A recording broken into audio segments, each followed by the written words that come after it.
Hello दोस्तों, नमस्कार। कैसे हम बात करने वाले हैं। आज मैंने फिल्म देखी फूले। हालांकि ये फिल्म 25 अप्रैल को रिलीज हो गई थी, काफी कंट्रोवर्सी के बाद, क्योंकि इसमें बताया गया था कि ये दो वर्गों को लड़ाने की कहानी है। लेकिन जब आप ये फिल्म देखेंगे तो ऐसा कुछ खास आपको देखने को नहीं मिलता, क्योंकि यहाँ पे एकजुटता को दिखाने की कहानी और जो भी हिंदू धर्म में कमियां हैं उसको उजागर करने की कोशिश की गई है। हालांकि बहुत सारे ब्राह्मणों ने इसके खिलाफ थोड़ा बहुत किया था, बहुत सारे नहीं बोलेंगे, कुछ परसेंट ब्राह्मणों ने इसके अगेंस्ट बोला था कि हमारे खिलाफ दिखाया गया। एक्चुअल में ये नहीं, ये समाज के दबे कुचले उस वर्ग की कहानी है जिसे आज हम दलित कहते हैं, और उस समय इस नाम से उनको संबोधित नहीं किया जाता था। ये दलित शब्द जो पुकारा वो फुले साहब ने ही पुकारा, यानी ज्योति फुले ने ही इसका नामकरण किया हुआ था। अगर हम बात करें ज्योतिबाई फुले का, ये फुले जो है ना, ये सरनेम उनकी जाति को दर्शाता नहीं है। एक्चुअल में चूंकि वो फूलों की खेती करते थे तो उनके पिताजी ने सरनेम लगा लिया था। अगर हम बात करें ज्योतिबाई फुले की, तो उन्होंने सत्य शोधक समाज का स्थापना की थी, और उसमें बहुत सारी ऐसी चीजें थी जो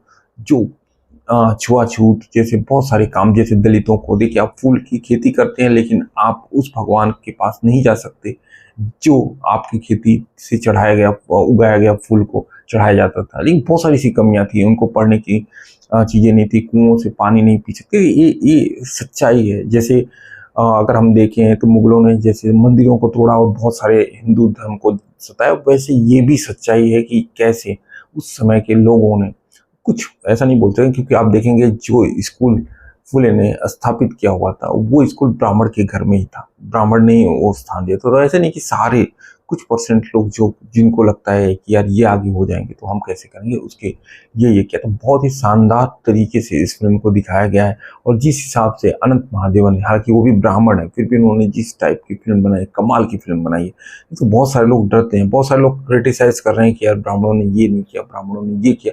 लेकिन आप देखिए, हर वर्ग का अपना कुछ न कुछ कंट्रीब्यूशन रहता है देश में। आज़ादी में सबका सबका जितने भी लोग हैं, चाहे हिंदू हो, मुस्लिम हो, सिख हो, ईसाई हो, दलित हो, ब्राह्मण हो, सबका योगदान है, तभी अपना देश जाके आज़ाद हुआ। नहीं तो ये देश इतनी आसानी से आज़ाद नहीं होता। और ये कहानी, और पहली बार किसी को महात्मा की उपाधि दी गई थी तो वो फुले ही थे, जिनको उपाधि उस समय के राजा ने दिया था, जब गुजरात और महाराष्ट्र एक ही स्टेट हुआ करते थे। महात्मा गांधी जी को तो बाद में दिया गया। और ये कहानी भी बताने की कोशिश करते कि हमने एक महात्मा को तो बहुत अच्छे से सड़कों पर बिठा कर रखा, लेकिन दूसरे महात्मा को हम भूल गए, जो कि उन रीति रिवाज, उन बुराइयों के खिलाफ हमेशा लड़ते रहे।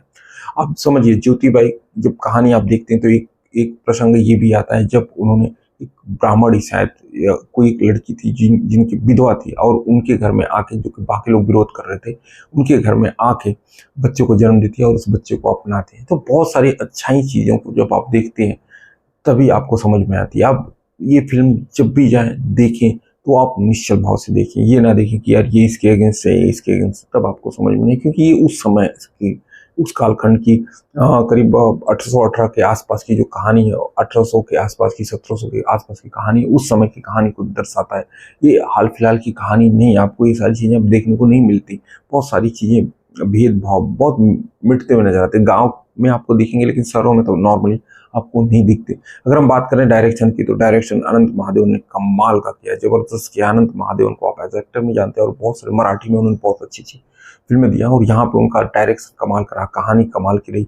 जिस हिसाब से प्रतीक गांधी पत्रलेखा विनय को दिखाने की कोशिश की, जबरदस्त दिखाया। अगर हम बात करें एक्टिंग की, तो ज्योतिबाई फुले में प्रतीक गांधी ने कमाल का काम किया। हालांकि उनकी एक्टिंग, इसके लिए बात करें तो कहीं ना कहीं ऐसा लगता है कि आप पहले जैसे प्रतीक गांधी को देखते हैं वैसे ही आपको देखने को मिलता है। लेकिन ओवरऑल देखा जाए, जिस टाइप का रोल चाहिए था एक्चुअली फुले को जिंदा रखने के लिए, उन्होंने कमाल का किया है। और जवानी से बुढ़ापे तक का जो रोल उन्होंने निभाया, जबरदस्त निभाया। अगर हम बात करें पत्रलेखा, जो उनकी पत्नी के रूप में किरदार निभाए, उन्होंने अपने आप को ढाला है। हालांकि उनकी मराठी उतनी अच्छी नहीं, हिंदी उतनी अच्छी नहीं, फिर भी जिस हिसाब से उन्होंने अपना एक्टिंग किया, कमाल किया। विनय पाठक और अलेक्स नील का हाव भाव कमाल का रहा है, और इस फिल्म में जबरदस्त वो किया। इस फिल्म को अगर देखा जाए तो इसको टैक्स फ्री कर देना चाहिए, और जितने भी लोग हैं इनको मैक्सिमम लोग देखना चाहिए। इस टाइप की फिल्में अगर लोग पसंद नहीं करते तो फिर डाउट होता है। हम बात करते हैं, हम ज्योतिबाई फुले के बारे में जानना चाहते हैं, उनको दबाया गया, कुचला गया, फलाना ढिकाना, लेकिन जब आप ये फिल्म नहीं देखोगे तो आपको कैसे पता चलेगा। क्योंकि ये फिल्म जो है रियलिटी दिखाने की पूरी कोशिश करती है। कैसे, एक उनकी बुक भी आई थी जो उन्होंने लिखा था, गुलामगिरी। आप हालांकि मैं नहीं पढ़ा हूँ, लेकिन उसके बारे में बहुत अप्रिशिएशन सुना है कि बहुत अच्छी बुक है उस समय के सिचुएशन के हिसाब से। हालांकि आप उस परिवेश की उस जब वो बुक लिखी गई तब उनकी मनोदशा क्या थी, उनके थॉट क्या थे, उसको अभी से आप कंपेरिजन नहीं कर सकते। ओवरऑल देखा जाए तो फुले बहुत ही अच्छी फिल्म है, बहुत ही अच्छी फिल्म है और समाज को देखना चाहिए, क्योंकि जब आप इन चीज़ों को देखते हैं तभी आपको पता चलता है कि हमारे अंदर कमियां क्या थी या सामने वालों ने कितना झेला है दर्द। Overall Phule movie is a very good, nicely directed by Anant Mahadevan, और जो भी बैकग्राउंड म्यूजिक हो, सिनेमेटोग्राफी हो, हर चीज आपको परफेक्ट देखने को मिलता है। चलिए मिलते हैं नेक्स्ट वीडियो में, तब तक के लिए जय हिंद जय भारत। अगर आपने ये फिल्म देखी तो कमेंट करके जरूर बताइएगा कि आपको ये फिल्म कैसी लगी।